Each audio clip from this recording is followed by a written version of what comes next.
Buenas tardes a todos.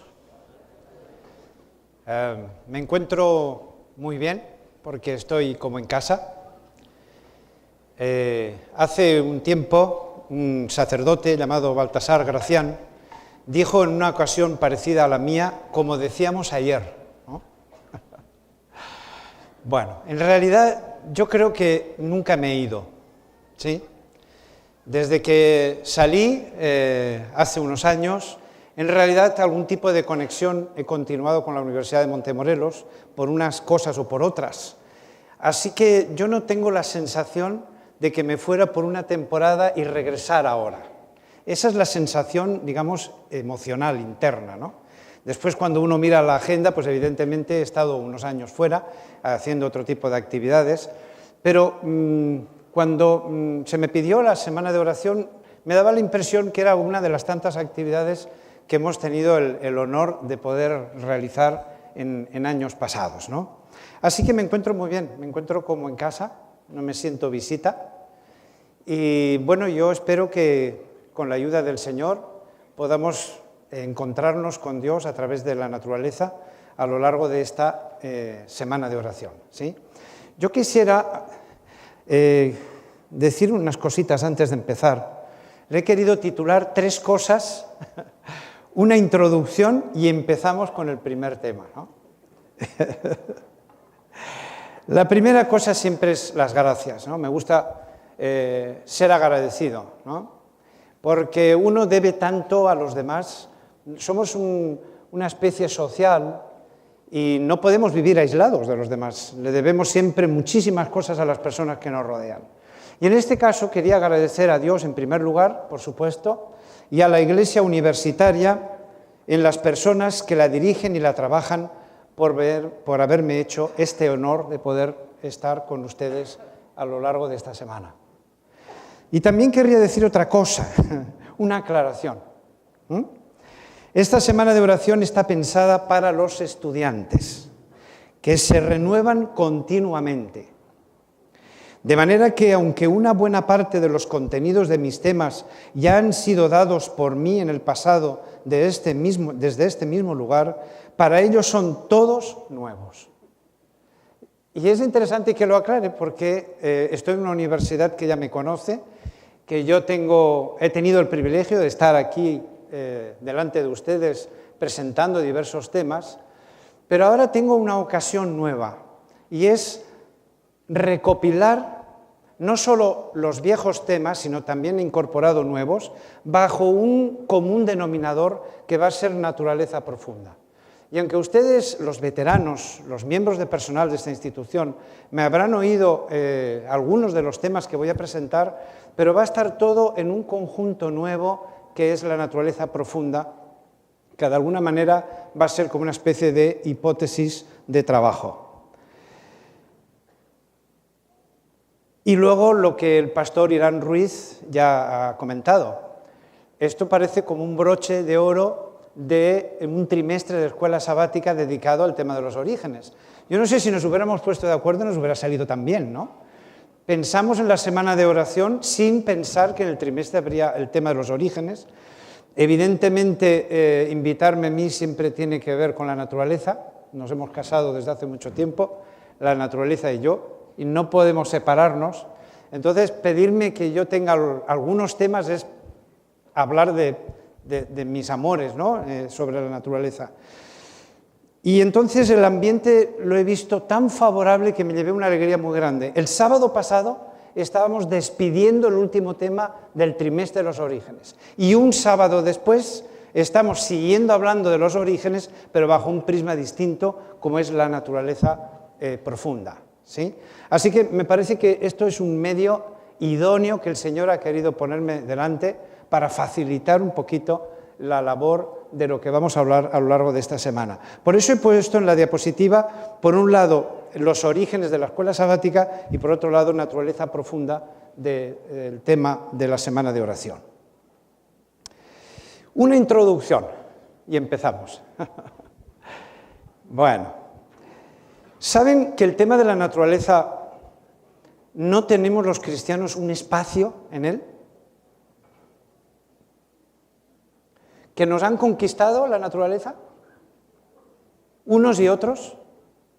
Por ejemplo, en la búsqueda de un sentido para la naturaleza, tenemos al materialismo científico que a través del evolucionismo considera el factor económico como la causa principal del proceso evolutivo, ya que la selección natural selecciona según el grado de utilidad que tenga un determinado rasgo. Sí, la teoría de la evolución es una teoría economicista. Selecciona todo aquello que es útil. Lo que le interesa a la naturaleza es lo que ésta selecciona para la supervivencia. Lo que no le interesa económicamente lo elimina. Entonces, bajo esta interpretación se mueve hoy la ciencia materialista. Así que todos los libros que ustedes tomen para estudiar la naturaleza, todos los libros universitarios, cualquier libro de texto, siempre les interpretará la naturaleza desde este tipo de punto de vista. Siempre es una teoría economicista. Siempre hay una razón económica detrás de las causas de por qué la naturaleza hace esto o hace lo otro. Los orientalistas, que siguen muchísimo de cerca todas las tendencias de las religiones orientales, una especie de espiritualismo falso, como yo lo considero, resulta que hablan de ecología profunda. Tenemos este filósofo como autor, Arnenés, que para referirse a un movimiento ecológico, fíjense, radical, cuya idea principal es que los seres humanos se vean como parte de la naturaleza viva e interconectados con ella con el fin de respetarla y vivirla, pero que cae en un claro panteísmo de influencia de las religiones orientales. Es decir, la naturaleza nos la han tomado, por un lado, los materialistas, que tratan de demostrar la naturaleza solamente como un origen natural, es decir, el origen de la naturaleza está en la propia naturaleza, y por otro lado, las religiones orientales y todas las influencias que están ejerciendo sobre Occidente, que tratan de hablarnos de una naturaleza tan espiritual que es panteísta, todo es Dios. Así que el evolucionismo no hay Dios, la naturaleza se crea a sí misma. El orientalismo todo es Dios, nosotros somos Dios, la naturaleza es Dios. Y entre estos dos puntos de vista no está el nuestro, el cristiano. Y a veces tenemos miedo de hablar de determinadas cosas para no meternos en el terreno materialista o en el terreno orientalista. Pero mi propuesta para esta semana es esta. El cristiano tiene algo que decir en esto. Es decir, la naturaleza nosotros decimos que ha sido creada por Dios, pero tenemos que encontrarle un sentido a la naturaleza. Porque la naturaleza que muchos de ustedes están estudiando, por ejemplo, alumnos de medicina, porque estudiar el cuerpo humano es estudiar también la naturaleza, esa naturaleza siempre está interpretada desde un punto de vista materialista, técnico. Pero no está el sentido cristiano que le da una dimensión especial a la naturaleza. Por eso, naturaleza profunda es la búsqueda de un sentido para la naturaleza a la luz, eso sí, de la revelación y de la ciencia. No pretendemos darle la espalda a la ciencia, pero queremos tener presente la revelación. Naturaleza profunda es darle a la naturaleza otra mirada interpretativa, más filosófica y espiritual que la cartesiana de la ciencia cuantitativa habitual. Estamos habituados a ver la naturaleza solo desde el punto de vista técnico, material, que el materialismo científico nos muestra y nos enseña. Y no somos capaces de ver la naturaleza de otra manera. Así que vamos a tratar esta semana de poder contemplar otro tipo de naturaleza. Y también, por supuesto, obedece al deseo de conocer mejor a Dios a través de su obra creadora. Es decir, la naturaleza revela a Dios y estudiar la naturaleza es estudiar y conocer mejor a Dios. Recuerden esa frase que he anotado al final. Por sus frutos los conoceréis. ¿No lo dijo Jesús? No dijo Jesús, por sus palabras sabréis quién, sino por sus frutos. Entonces, estudiar la naturaleza no deja de ser una forma de conocer a Dios a través de su obra, de sus frutos. Así que obedece, por lo tanto, al deseo profundo de encontrar a Dios. Miren qué dos textos de Elena G. White tan interesantes. Dios se nos ha revelado en su palabra y en las obras de la creación. Por el libro de la inspiración y el de la naturaleza hemos de obtener un conocimiento de Dios. Y este otro texto es formidable. El libro de la naturaleza y la palabra escrita, ambos hacen que el estudiante conozca mejor a Dios. Y eso es lo que vamos a hacer a lo largo de esta semana. Vamos a abrir los dos libros. Aunque el título es Naturaleza Profunda, pero no podemos interpretar la naturaleza sin la revelación. Lo mismo que necesitamos para entender ciertos párrafos de la Biblia, también la luz que nos proviene de la naturaleza. Son dos libros que se complementan en el conocimiento de Dios. Dios ha creado la naturaleza y ha inspirado la Biblia. Por lo tanto, esos dos libros tienen al mismo autor. Así que abrir esos dos libros es llegar a conocer a Dios de una forma muy amplia. Y es lo que vamos a hacer. Le hemos llamado naturaleza profunda porque vamos a abrir el libro de la naturaleza más de lo que el cristiano acostumbra a hacerlo. Pero evidentemente vamos a abrir también el libro de la Biblia para complementar el mensaje que está escrito en la naturaleza. Yo me siento muy honrado por todo el escenario y todo lo que ha ido ocurriendo antes de tomar yo la palabra. Desde estas flores que son preciosas, no sé si se han dado cuenta, qué amarillo tan profundo, tan intenso, y qué bien combina con el verde. ¿Ah? Además es uno de mis colores favoritos, el amarillo, así que han acertado. Me siento perfecto aquí. Hemos cantado Más allá del sol, vamos a hablar esta noche de Más allá del sol, y hemos cantado himnos al Creador. Me he sentido tan bien como hacía poco que no me sentía.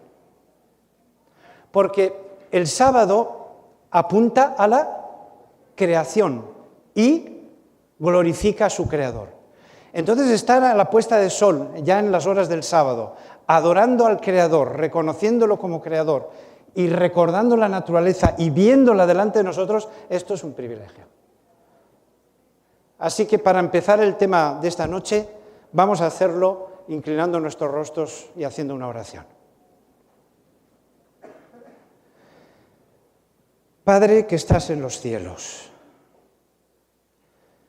muchísimas gracias por haber hecho una creación tan bonita, tan fascinante. Pero a pesar de esa hermosura, nosotros queremos ver a lo largo de esta semana los mensajes que tú has dejado escritos en esa naturaleza para nosotros. Nosotros estamos metidos en un mundo de pecado, estamos acostumbrados a ver las cosas desde una cosmovisión de pecado y va a ser muy difícil que nosotros podamos interpretar correctamente esa naturaleza que tú creaste. Por eso no queremos abrir el libro de la naturaleza y el libro de la Biblia sin pedir la participación de tu Santo Espíritu. Somos conscientes de nuestra limitación, pero sabemos que tú estás ahí, tú vas a protegernos, tú vas a estar con nosotros para ayudarnos a entender tu palabra. Por eso te pedimos de manera especial que envíes tu Santo Espíritu para que nos capacite, para que nos ayude a comprender y de esa manera poder descubrir la maravilla de tu gloria. Todo esto te lo pedimos en nombre de Jesús. Amén. Bueno, según el programa,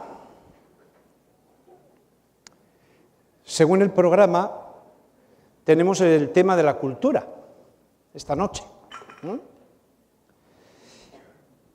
Y yo quisiera decirles cuáles son los objetivos que tengo para la semana de oración antes de comenzar el tema de la cultura.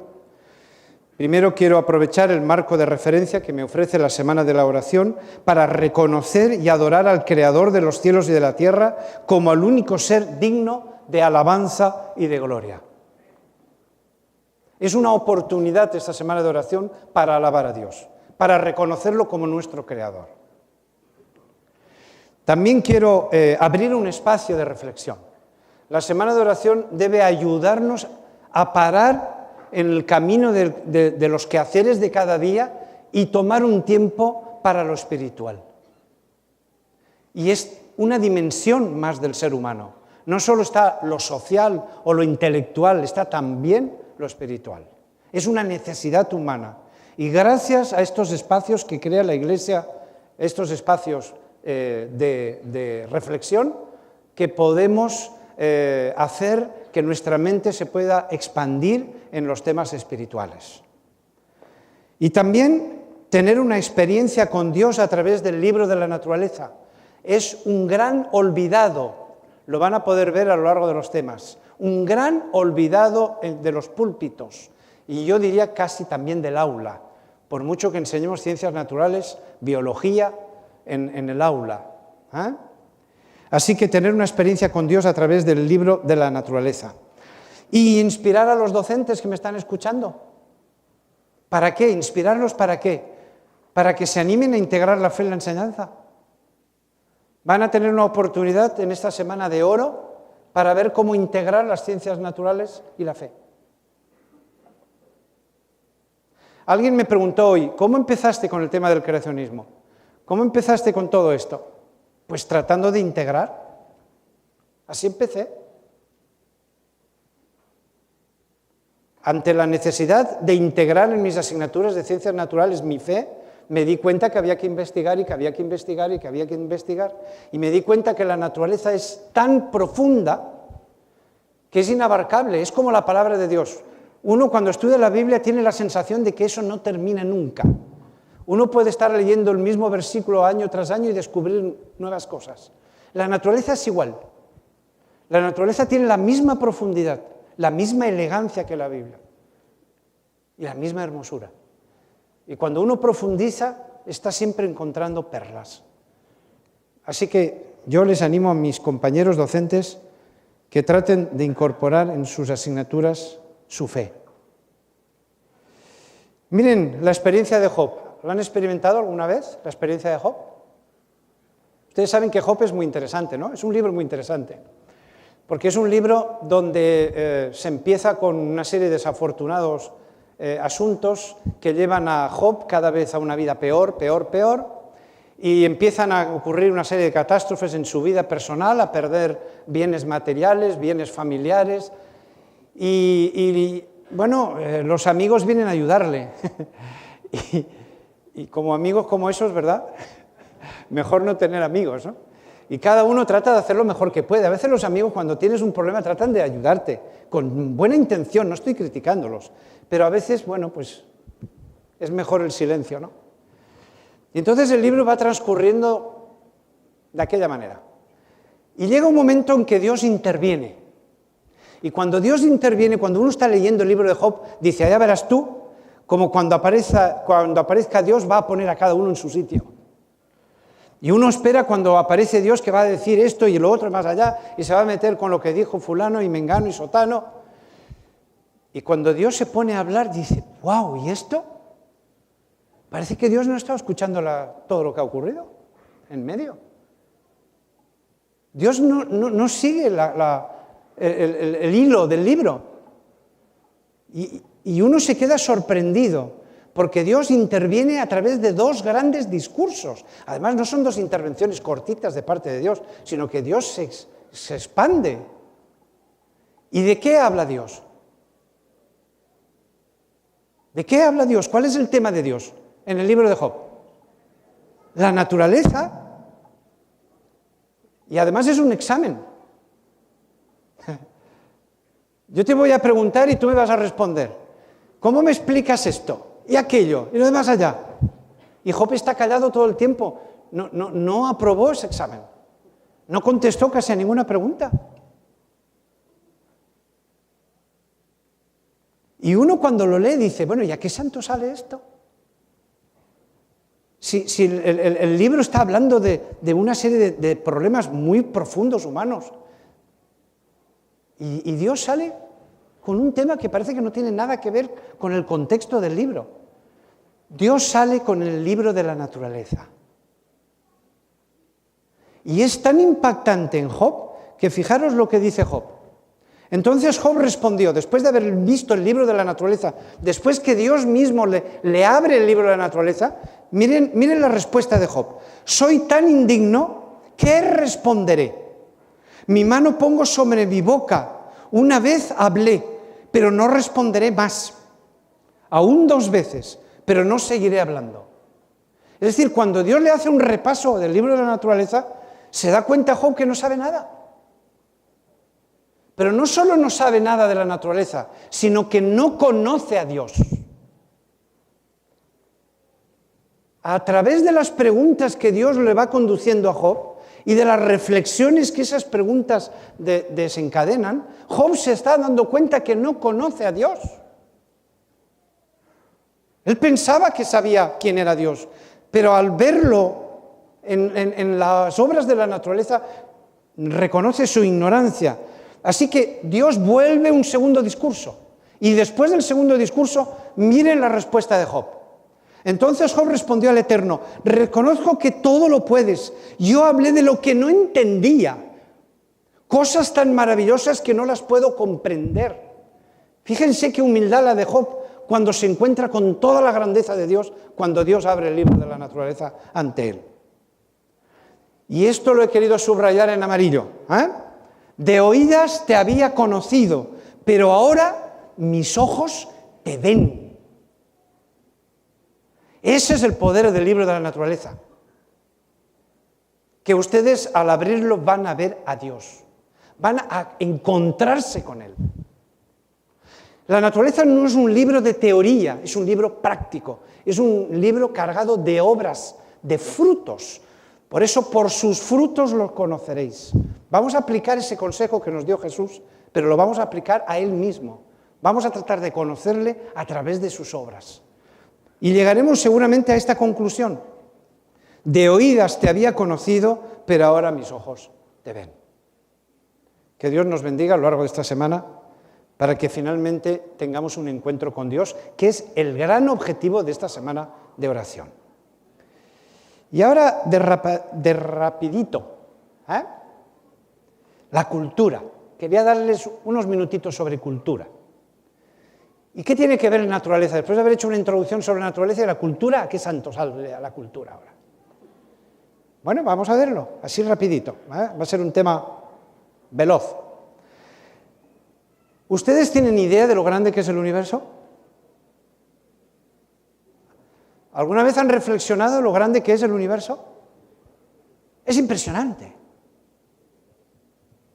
Impresionante. Miren, la Tierra forma parte de un universo muy grande, formado por millones de galaxias, cada una con millones de estrellas y a enormes distancias unas de otras. No nos vale el sistema con que medimos las distancias en la Tierra. Hemos tenido que inventar el año luz porque las distancias son tan enormes que los kilómetros o las millas no nos valen para nada a la hora de medir las distancias. El universo es un lugar tremendamente grande. No hemos encontrado a través de la ciencia el final. Sigue siendo demasiado grande para nosotros. Cada vez que tenemos un telescopio más potente aparece una galaxia más lejos, y otra más lejos, y otra más lejos. Es inacabable. Así que Jesús, cuando nos habló de la parábola de la oveja perdida, nos dijo: ¿quién de vosotros, si tuviera 100 ovejas y perdiera una de ellas, no dejaría las 99 en el campo e iría a buscar la que se perdió hasta encontrarla? ¿Quiénes son las 99 ovejas? Cristo representa con la oveja perdida también al mundo apostatado. Dejó allá arriba los mundos que no habían pecado, los 99 que le amaban. Es muy interesante porque es una parábola que nos habla perfectamente de que el universo está plagado de mundos con seres como nosotros inteligentes. Así que no estamos solos, formamos parte de una gran familia, la familia del universo. Y Jesús vino a lo que se había perdido para rescatarlo. Y es este planeta lo que se ha perdido. Y al mismo tiempo eres tú y soy yo. En la Biblia hay muchos movimientos interplanetarios, muy interesantes. No vamos a poder hablar de ellos. Tenéis a un Enoc, que sale de la Tierra, no conoce la muerte y va hacia otro planeta. Tenemos el propio Elías, que es arrebatado en un carro de fuego. Los profetas explican las cosas como pueden, ¿de acuerdo? El profeta ve algo que no sabe muy bien qué es y lo trata de describir con los términos y el vocabulario de que dispone, y lo describe según la cultura y su momento. Así que un carro de fuego, no sabía muy bien el autor cómo explicar eso que veía, ¿no? Y si no, el dibujo este que tenemos de la visión de Ezequiel, la gloria de Dios, que eso ahí no hay artista que sea capaz de pintarlo, del garimatías tan grande que hay. Cuando Ezequiel tiene la visión de la gloria de Dios, es impresionante como lo describe. Pero ahí lo dejo. El propio Jesús ascendió al cielo, marchó a otro lugar, y de ese otro lugar vendrá por segunda vez. Entonces, en la Biblia aparecen movimientos de salida y entrada de seres, por supuesto los ángeles, etc., ¿no? Entonces hay un trasiego entre la Tierra y el universo de seres que van y vienen. Por lo tanto, el universo, no estamos solos en el universo, aunque la ciencia no ha encontrado vida fuera de aquí. Elena G. de White tiene nada menos que 197 citas de otros mundos, inteligencias de otros mundos, los habitantes santos de otros mundos, el Señor me ha dado vistazos de otros mundos, los habitantes de todos los mundos que había creado. Es decir, hay innumerables preguntas que no podemos hacer sobre esos mundos. Seguro que a ustedes les gustaría saber cómo son, dónde están esos planetas. Lo dejamos para otro momento. Pero la pregunta que más me interesa en esta noche es: ¿cómo será la cultura de ahí fuera? ¿Se lo han planteado? Yo vengo de una cultura, la española, me encuentro con una cultura mexicana. Hace poco estuve en Perú dando unos cursos en la Universidad Adventista que tenemos allá, otra cultura. No hace nada estuve también en Estados Unidos, otra cultura. ¿Cuál es la cultura del cielo? ¿Qué es la cultura que a mí me interesa? ¿Cómo es la cultura de ahí fuera? De los seres que no han pecado. ¿Cómo serán? Miren, la cultura es muy curiosa. Hay gente dedicada a estudiar el asunto, el concepto de cultura, porque no es tan fácil explicarlo. Yo no podría darles esta noche una definición de cultura. Si ustedes entran en Internet y buscan la palabra cultura, verán las definiciones que hay. No es fácil, porque es un fenómeno difícil incluso de entender, peor todavía de explicar. Pero la cultura tiene una serie de componentes. Miren, está la conducta, que es el área más externa, la conducta, perdón. Es decir, lo que se ve cuando uno va a una población distinta, cuando vas a otra cultura distinta a la tuya, lo primero que se ve, lo externo, es cómo se comporta la gente. Sus costumbres, sus hábitos, qué comen. Pero después, más adentro, esa conducta obedece a unos valores. Y esos valores obedecen a unas creencias. Y finalmente esas creencias obedecen a una cosmovisión. Y la cosmovisión, ya lo vamos a explicar ahora, es una manera de entender el mundo y de entender la vida. Vamos a verlo con esto. ¿Qué es la conducta? ¿Qué se hace? Los valores, ¿qué es importante? El valor tiene que darle respuesta a la pregunta, ¿qué es importante? Las creencias, ¿qué es verdad? La cosmovisión, ¿qué es real? Entonces, yo no sé si ustedes se han preguntado alguna vez qué tipo de cultura habrá ahí afuera. ¿Cómo será la cultura de estos seres que viven en otros planetas? Miren las dimensiones de la cultura, que es muy interesante. La cognitiva, ¿qué saben? Si escriben libros, no. ¿Qué tipo de material informativo tienen? ¿Qué tipo de música? ¿Qué tipo de tradiciones? Si hay fiestas que conmemoran. ¿Qué tipo de lengua hablan? A nivel afectivo, ¿cuáles serán los gustos de esos mundos que no han pecado? ¿Cuál será su ideal de estética? ¿Cómo expresan sus estados de ánimo? ¿Cómo son sus emociones? ¿Qué comen? No sé si hay relaciones entre ellos como nosotros. ¿Cómo llevan a cabo, por ejemplo, el noviazgo? ¿En qué consiste el matrimonio? Una ceremonia matrimonial en un otro planeta, entre seres que no han pecado. ¿Cómo educan a los hijos? ¿Hay escuelas?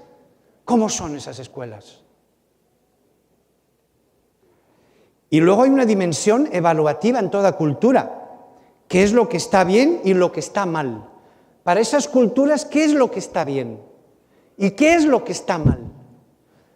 A mí me interesa saber todo eso, porque tarde o temprano yo espero ser ciudadano de ese reino de los cielos. No es un tema que a mí no me interese esto. Yo quiero tratar de acercarme en la medida de lo posible a esa cultura del universo para poder formar parte de ella algún día sin hacer el ridículo.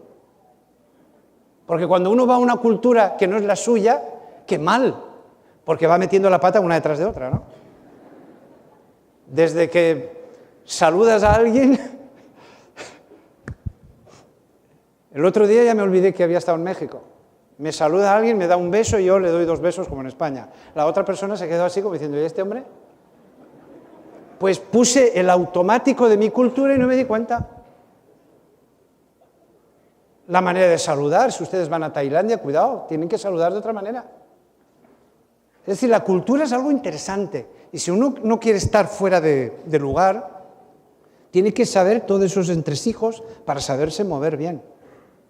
Bueno, ¿qué es lo esencial y lo opcional en la cultura celestial? Miren, en toda cultura hay 2 círculos, lo tienen ahí en verde y en rojo. En verde es lo opcional y en rojo es lo esencial. ¿Qué quiere decir? Que en toda cultura hay cosas que sí o sí la cultura espera que usted lo haga. Si no, es pecado mortal. Es decir, en lo esencial uno no puede meter la pata. No sé si se dice esa expresión incluso, que a veces ya no sé ya con las expresiones. En el lugar donde peor lo pasé fue en Argentina, porque no fui preparado para ir a Argentina. Entonces yo dije, bueno, no hay apuro, hablan la misma lengua, porque si uno va a un país con otra lengua, pues pasa apuro, porque ya la propia lengua es una barrera. Pero cuando fui a Argentina dije, bueno, esto no hay problema, hablan, está. Qué inocente. Cuando llegué allí, hablábamos la misma lengua, pero no nos entendíamos. Qué cosa, ¿no? Usábamos las mismas palabras, pero tenían un significado distinto. Entonces me tuve que cuidar, además yo fui como docente, la lengua es nuestra herramienta de trabajo, entonces había palabritas que me tenía que cuidar mucho porque sonaban muy mal, y esas palabritas en España se usan mucho, y entonces uno las tiene en la boca 2 por 3, estaba pidiendo perdón constantemente. Llevamos los muebles y me olvidé la caja de herramientas, y había que montarlos, entonces yo no sabía, sí que me fui a comprar herramientas, ¿no? No hubo manera de entendernos, no hubo manera. Acabé diciéndole, de eso, de aquello, póngame 10 de esto, porque yo usaba unos nombres para los utensilios distintos que allí. Entonces no había forma de entender. Lo que yo decía no me lo entendían y lo que ellos me decían yo no lo entendía. Diálogo de sordos, ¿no? Bueno, entonces, en toda cultura está lo esencial. Eso es importante conocerlo cuando uno va a una cultura nueva. ¿Qué es lo esencial ahí? ¿Qué es en lo que no puedes cometer un error? Porque lo esencial la cultura lo considera como algo importantísimo. No puedes cometer un fallo ahí, en el área de lo esencial. Y lo opcional es el grado de libertad que te da esa cultura para moverte. Y es bueno conocer los 2 círculos. Miren, hay culturas que lo esencial es muy chiquito y lo opcional es muy grande. De manera que la sociedad te pide o te exige muy poco y tú tienes un grado de libertad muy grande para moverte. Pero hay otras culturas que lo esencial es muy grande y lo opcional es muy chiquito. Y entonces tienes que conocer muy bien eso porque, en fin, podrías ponerte en problemas. El problema de esto es cuando tú viajas de un sitio donde lo esencial y lo opcional es diferente. Porque entonces, de verdad que es un problema. Aquellos que me están oyendo que han cambiado de culturas me van a entender. Cuando vas a otra cultura que no es la tuya, estás como un pulpo, dicen en mi tierra, en un garaje. No sabes cómo moverte, qué hacer, cómo hablar, cómo saludar. No sabes cuándo vas a hacer algo que no es correcto para esa cultura. Bueno, entonces mi idea es, si nosotros no llegamos a conocer la cultura del universo, ¿cómo nos vamos a mover? Hay algunos que piensan que en el día de la resurrección Dios nos va a transformar hasta tal punto que vamos a ser completamente diferentes en el sentido que ya el problema estará resuelto. Pero eso no es así, ¿eh? Eso no es así. La resurrección no te transforma la mente, ni te llena la cabeza de conocimiento. Miren, estamos en una institución educativa. Lo primero que hizo Dios cuando creó a Adán y Eva fue llevarlos a la escuela, a ponerlos al día de la cultura del universo. Lo primero que hizo cuando creó a los primeros seres humanos fue enseñarles la cultura del cielo, ponerlos al día. Adán y Eva eran perfectos, imagínense, recién salidos de la mano del Creador, no faltaba ningún detalle, pero no sabían nada. No habían tenido papás para aprender, no habían tenido una escuela donde desarrollar la cultura. Entonces eran totalmente ignorantes, todo era novedoso, como unos niños, aunque tuvieran la apariencia de 25 años. Entonces se estableció una escuela modelo en el Edén, claro, el jardín del Edén era el aula, la naturaleza el libro de texto, el creador era el maestro, los padres de la familia humana los primeros alumnos. Y miren qué interesante, nuestro Padre Celestial dirigía personalmente su educación, se encargó personalmente de la formación de Adán y Eva. A lo mejor para que no hicieran el ridículo cuando salieran del planeta, claro. ¿Ustedes han pensado alguna vez en el encuentro que va a haber alguna vez con todos los seres que no han creado el universo? Seres que no han muerto, que no han envejecido, que tienen un nivel de conocimiento impresionante, que llevan siglos y siglos y milenios aumentando en conocimiento, en desarrollo tecnológico. Vamos a hacer el ridículo. Yo me estoy mentalmente preparando ya. Cuando allí alguien me presente como doctor, como ha hecho usted, pastor, yo diré, no diga nada, guárdeme el secreto. Porque como me inviten a hablar, se van a estar riendo constantemente cada cosa que diga. Nosotros nos creemos que somos... Y en la época de ciencia, no veas, somos increíbles. Pero cuando vayamos ahí, no vamos a saber nada.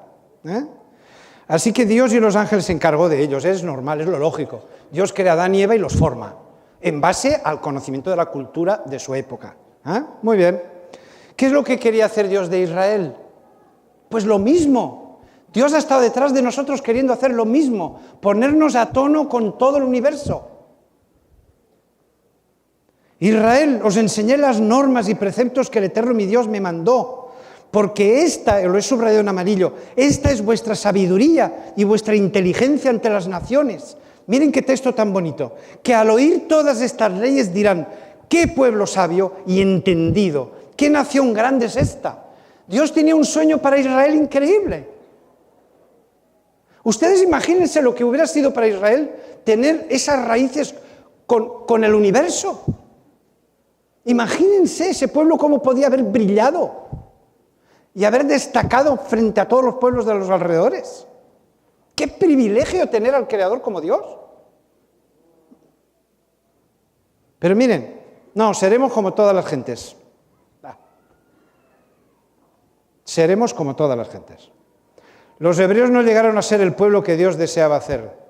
Dios deseaba que su pueblo le considerase a Él. Serían elevados, ennoblecidos, capacitados para el alto destino al cual los había llamado como su pueblo escogido. Los israelitas no se dieron cuenta de que ser en este respecto diferentes de las otras naciones era un privilegio y una bendición especial. No fueron capaces de darse cuenta de lo que significa estar unido a Dios. Se te abre la mente a todo un mundo de ventajas. Pero nosotros seguimos empeñados en que queremos ser como todas las gentes. Dice, ellos despreciando este alto honor, desearon ansiosamente imitar el ejemplo de los paganos. Y dice Elena G. de White, y aún hoy subsiste entre los profesos hijos de Dios el deseo de amoldarse a las prácticas y costumbres mundanas. Todavía no somos capaces de mirar hacia el universo, que formamos parte de una gran familia, que hay muchos mundos que no han pecado. que han seguido investigando la naturaleza, que nos avanzan en muchísimas cosas. Y ese Dios quiere ser tu Padre y quiere estar contigo y bendecirte. Y nosotros queremos seguir siendo como los demás. Hasta en la investigación imitamos muchas veces a los demás. Nosotros tendremos que estar investigando ya en otro ámbito de cosas. Tendremos que ser muy originales, tendremos que sorprender. Se debería de notar que detrás de nosotros hay un Dios que nos aventaja en tantas cosas, ¿no?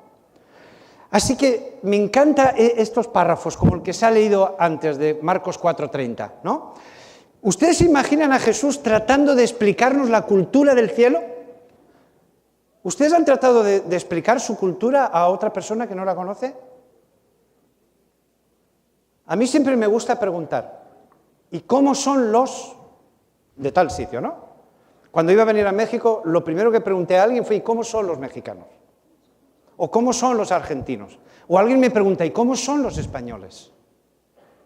Y es muy difícil contestar, ¿eh? No crean. Yo puedo contestar a nivel de conducta, ¿eh? Y contar 2 o 3 anécdotas, nos reímos un ratito y hasta sacamos chistes. Pero nos hemos movido en el ámbito solamente de la conducta. Pero ¿y de los valores?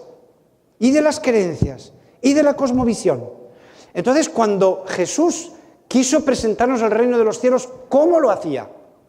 Por eso dice, a vosotros os he dado saber los misterios del reino de los cielos, refiriéndose a los apóstoles. Buscad primero su reino, eso es lo importante. El reino de los cielos es semejante a, pero me encanta sobre todo lo que hemos leído al comienzo. ¿A qué compararemos el reino de Dios? ¿Qué parábola nos servirá para representarlo? Es decir, ¿cómo os explico yo cómo es aquello? ¿Cómo os lo explico cómo es aquello? ¿Cómo transmito yo a ustedes cómo es la cultura celestial?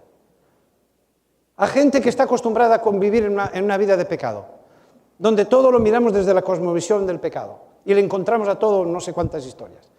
¿Cómo puedo elevar a este pueblo del mundo del pecado al mundo celestial? ¿Cómo les explico la cultura del cielo? ¿Cómo lo hago? ¿A qué compararemos? ¿Cómo me las voy a arreglar?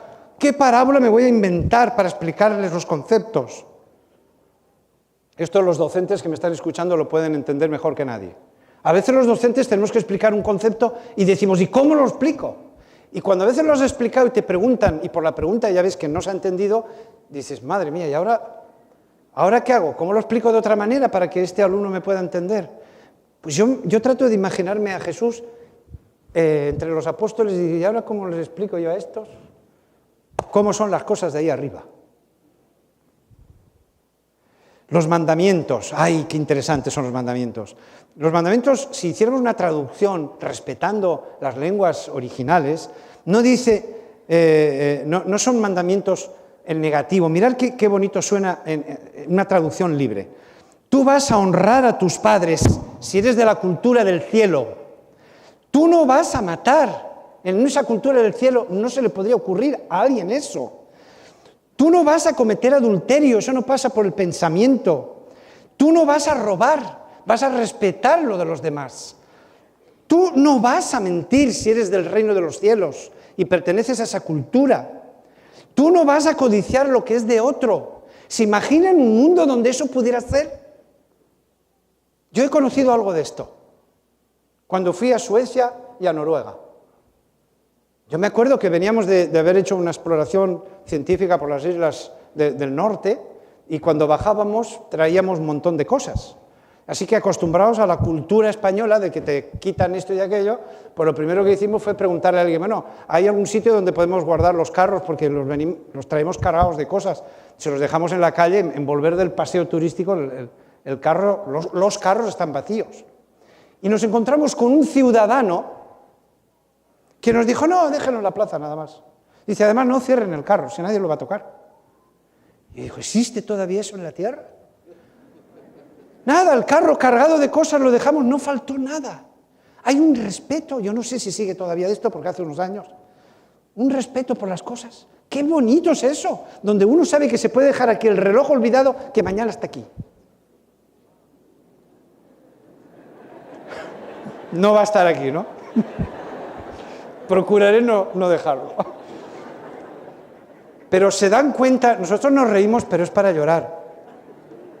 Esto es para llorar. Y más si pierdo el reloj, ¿no?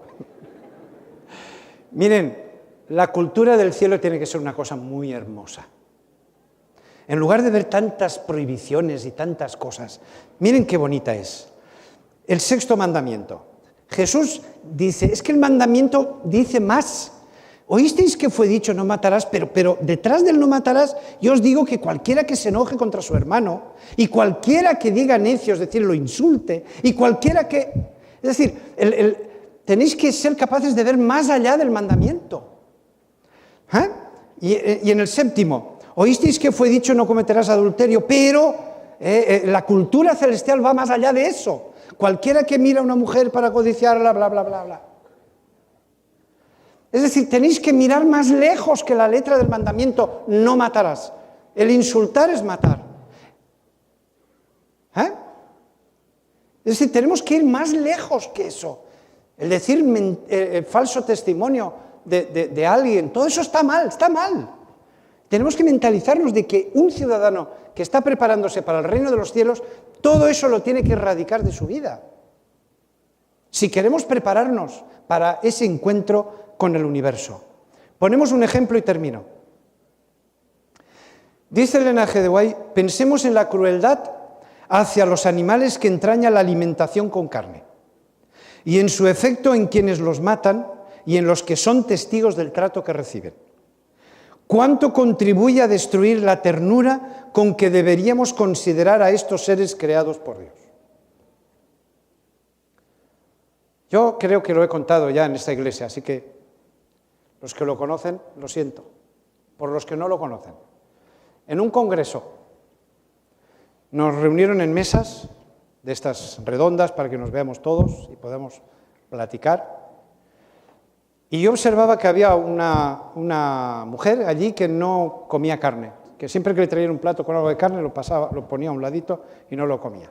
Y hubo un momento que ya tenía tanta intriga de eso que yo le pregunté, porque ya me lo temía, la pregunta ya era toda intencional. Decía, ¿usted no come carne por salud o por principio? Y ella, una sonrisa, me dice, por supuesto que por principio. Dice, yo creo que debemos empezar a aprender a respetar a los animales. Hoy no necesitamos comernos para vivir. Dice, yo entiendo que puede haber una hambruna, puede haber unas épocas en donde necesitemos comer la carne para comer, pero dice, hoy hay vegetales para todo el mundo. Me dio una lección aquella mujer. La charla fue preciosa. Por principio. Nosotros seguimos discutiendo si los aminoácidos estos, aquellos, la vitamina B12, que si la carne, que si la leche, que si hay que seguir comiendo esto o aquello. Y estamos siempre con el tema de la salud, de la salud, de la salud. ¿Cuándo abriremos los ojos y veremos el tema que es un principio, el respeto a la vida? Tenemos que mirar más arriba y más lejos, no quedarnos en las cosas de esta tierra y ser capaces de ver por principio las cosas. Eso sí que es un cambio cultural. Miren, yo tengo mucha vergüenza de presentar lo que voy a hacer, pero lo tengo que presentar. Miren, esto yo lo he sacado de un periódico de España. Miren lo que dice, y en esto van a entender perfectamente el tema de la cultura. La tauromaquia es un arte, miren cómo lo ponen. Y los festejos taurinos, un espectáculo que conjuga la cultura, miren, y la tradición, como reflejo del espíritu de una comunidad que se siente vinculada por unas mismas costumbres y pautas de comportamiento. Miren qué bonito. Los toros son el símbolo de una gran nación histórica, una fiesta admirada por literatos y artistas de todos los tiempos, como expresión, y esto era para subrayarlo, como expresión de cultura al más alto nivel. ¡Ay, por favor! Y yo lo siento que ustedes también están con la fiesta esta. Lo siento en el alma, porque yo me avergüenzo de esto. Es decir, ¿cómo podemos llamarle cultura al más alto nivel una fiesta en la que se atormenta un animal? La juerga y el juego y el arte es ver sufrir un animal hasta que es muerto. Yo no sé cuántos conocen ustedes lo que hay detrás de los toros, pero no se pueden imaginar el toro lo que sufre. Y eso le llaman arte y cultura al más alto nivel. Y digo que tengo vergüenza porque soy español y esto es de allí. Está dividida España en dos grupos, pro toros y en contra de los toros. Incluso hay una comunidad, la catalana, que ya ha votado leyes para prohibir que se hagan este tipo de expresiones, ¿no? Que hayan corridas de toros. Y me alegro. Ahora hay otro pueblo que está tratando de hacer lo mismo, que es el País Vasco. Pero ahí hay una historia, y he oído en la televisión, y he visto y he leído cosas que digo, por favor, ¿cómo podemos hoy día seguir llamando a esto cultura al más alto nivel? Termino. El Congreso da luz verde para que la fiesta se declare bien cultural. Ay, ¿cómo puede ser que eso exista todavía hoy día? Pues yo me avergüenzo como español de que esté eso así, pero miren, así es la cosa. Pero yo lo pongo como ejemplo.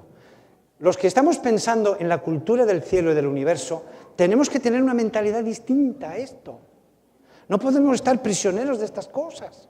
Tenemos que ser capaces de respetar la vida, de respetar a los animales, por supuesto al prójimo, ser capaces de respetar los mandamientos, porque un ciudadano del reino de los cielos no mentiría, no robaría, y cosas de estas. Porque eso es un bien, eso sí que es un bien cultural. Entonces nuestra mentalidad tiene que cambiar. Miren lo que ha cambiado la mentalidad. Cuando ustedes se han reído por lo del reloj. Cuando Adán vio las primeras señales de decadencia en la naturaleza, lo he puesto en amarillo subrayado, cuando cayeron las hojas y se marchitaron las flores, se lamentó mucho más de lo que los hombres en la actualidad se lamentan por causa de sus muertos. Lloraba Adán cuando vio marchitarse la vegetación como consecuencia de la entrada del pecado. Sentía una tristeza profunda de cómo se deterioraba la naturaleza. Pero nosotros estamos tan habituados al pecado que no vemos ningún problema con esto.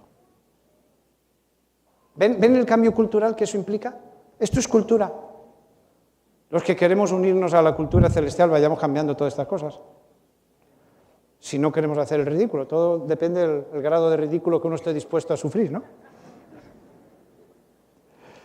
Bueno, miren, una mirada a la cultura del cielo. En el cielo todo es noble y elevado. Todos buscan el interés y la felicidad de otros. Ninguno se dedica a velar por sí mismo y a cuidarse a sí mismo. El principal gozo de todos los seres santos es presenciar el gozo y la felicidad de aquellos que los rodean. Los príncipes del cielo, los potentados de este poderoso reino, solo son rivales en el bien, en buscar la felicidad y el gozo mutuos. Esto parece utopía. Pero para eso venimos a la iglesia, para alcanzar esta utopía.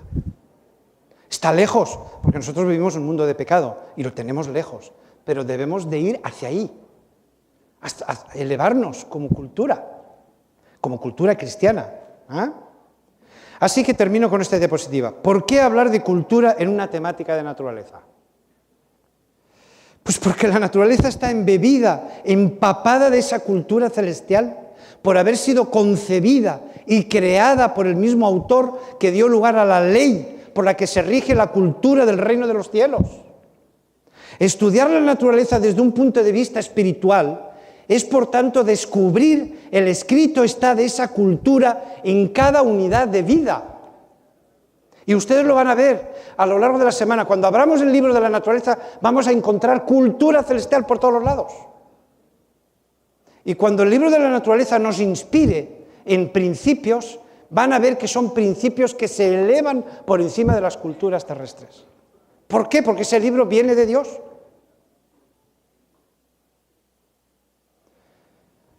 Concluimos aquí. La naturaleza promete muchísimo. Le hemos llamado naturaleza profunda porque no vamos a hablar de la naturaleza tecnológica que estudiamos cada día. No vamos a explicar la fotosíntesis, ni vamos a estudiar el catabolismo de los glúcidos desde aquí. Sino que vamos a tratar de ver el mensaje espiritual que hay ahí detrás. Yo no sabía cómo llamarle, estuve buscando varios nombres. Teología de la naturaleza, estuve pensando en naturaleza espiritual. Bueno, y al final me decanté por naturaleza profunda, pero podemos buscarle otro nombre. Lo que yo quiero es referirme al mensaje espiritual que hay en la naturaleza. Y de eso vamos a hablar estos días. Que Dios nos bendiga mucho. Ha sido un placer estar con ustedes en este momento, también con los del Canal 70 de televisión y todos los que nos han estado siguiendo también por Internet.